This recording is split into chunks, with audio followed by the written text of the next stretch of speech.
Chhattisgarh handball के national खिलाड़ी सिरान के मौत के मामले में उनके पिता मोहम्मद जावेद खान ने प्रेस वार्ता ली। इस दौरान उन्होंने कई तरह के सवाल उठाए। उन्होंने बताया कि सिरान 24 मार्च 2023 को अपनी टीम के साथ सब जूनियर नेशनल टूर्नामेंट में भाग लेने के लिए रायपुर से गुवाहाटी के लिए हावड़ा होते हुए रवाना हुए।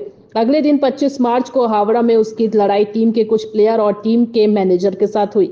लड़ाई की वजह टीम में एक्स्ट्रा प्लेयर का होना बताया जा रहा है। इसके बाद खिलाड़ी के पिता ने आरोप लगाते हुए बताया कि मैनेजर और टीम के कुछ प्लेयर उसके साथ पकड़कर हावड़ा स्टेशन से घाट के पास लेकर वहां उसकी हत्या कर पानी में फेंक दिया गया। साथ ही मृतक के पिता ने टीएमसी के नेता और विधायक पर भी आरोप लगाए। मृतक के पिता का कहना है कि वो पिछले 1 साल से जगह जगह जाकर इंसाफ की गुहार लगा रहे हैं, लेकिन अभी तक आरोपियों पर कोई कार्रवाई नहीं की गई है। साथ ही उनका कहना है कि वो जल्द ही गृह मंत्री और मुख्यमंत्री से मिलकर सीबीआई जांच की मांग करेंगे। आप लोगों ने आज प्रेस कॉन्फ्रेंस की, उसके बारे में बताइए। मैं प्रेस कॉन्फ्रेंस इसलिए किया, मेरा बेटा राष्ट्रीय प्लेयर था सिरान खान। वो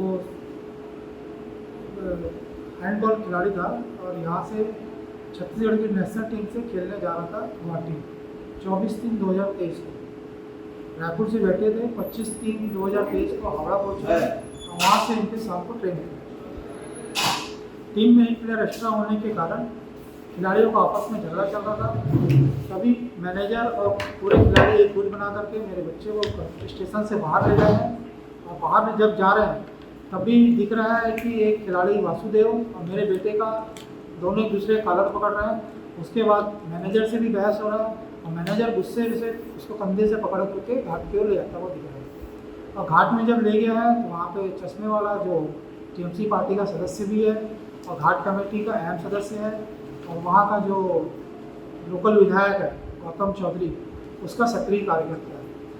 उनके साथ मिल करके मेरे बच्चे को वहाँ पे पीट के मार दिया गया है और उसके बाद उसकी लाश को पानी में फेंक दिया गया। और जब पूरे बच्चे उसके बाद शाम को पूरे बच्चे गुवाहाटी के लिए रवाना हो गए और रात को 8:40 को कोच ने हमें फ़ोन किया कि आपका बच्चा खाना खाने गया था, पूरी टीम के साथ मैनेजर लेके गया था, वहाँ से कहीं गायब हो गया और हम लोग पूरी टीम निकल गई है।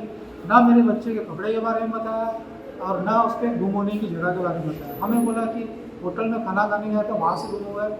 जब मैं अगले दिन पहुँचा और गोलाबारी थाने का सीसीटीवी दिखाने बोला तो गोलाबारी थाने वालों ने मुझे खाली रोड का सीसीटीवी दिखाया, घाट के अंदर का सीसीटीवी नहीं दिखाया, क्योंकि घाट का सीसीटीवी जो है वो पुलिस के अंदर में ही है और उसका कंट्रोल रूम गोलाबारी थाने में है। फिर भी उन्होंने ना दिखाया, ना आज तक बोलते हैं कि हमने कलेक्ट ही नहीं किया।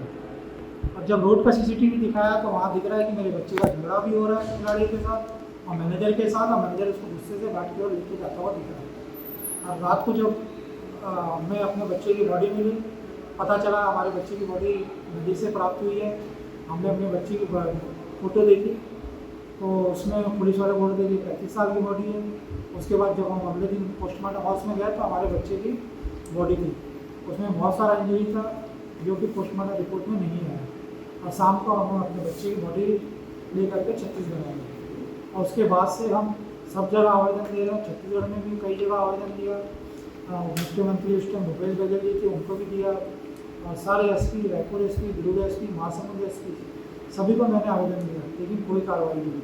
उसके बाद जब मेरे बच्चे का कपड़ा जब्ती नहीं कर रहे थे तो मैंने बंगाल में सारे जो सुप्रीमो है उनके सबको लेटर लिखना चालू किया। तब जाकर उन्होंने मेरे बच्चे का कपड़ा जब्ती करने छत्तीसगढ़ में आए और खिलाड़ियों का बयान लेने आए।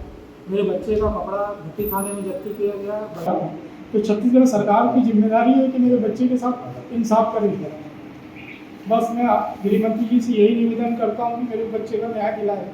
और हावड़ा पुलिस और बंगाल पुलिस और कलकत्ता पुलिस, जो मेरे बच्चे का पोस्टमार्टम रिपोर्ट चेंज कर दिया गया, उसका रिकवरी थाना चेंज कर दिया गया है और उसका सारे सीसीटीवी गायब कर दिए, वो सारे सीसीटीवी निकाले और इस केस को जल्दी से जल्दी सुलझाए। क्योंकि 15 महीना हो गया, मैं चक्कर काट काट के थक गया हूँ और मेरे को कहीं से न्याय मिलता हुआ दिख रहा नहीं। और इस केस में जो वहाँ के घाट के मंदिर के कमेटी है वो टीएमसी के सदस्य भी हैं और मंदिर के कार्यकर्ता लोग भी हैं। उन्होंने मिलकर मेरे यहाँ पे पहुँचे और मैनेजर और वो वहाँ की कमेटी के लोगों ने मिलकर मेरे बच्चे को बाहर की नदी में फेंक दिया और उसका साफ साफ फोटो में इंजरी दिख रहा है, जिसे वहाँ की पुलिस, हावड़ा पुलिस ने वो पूरा इंजरी वाली फ़ोटो सारी छुपा दी है।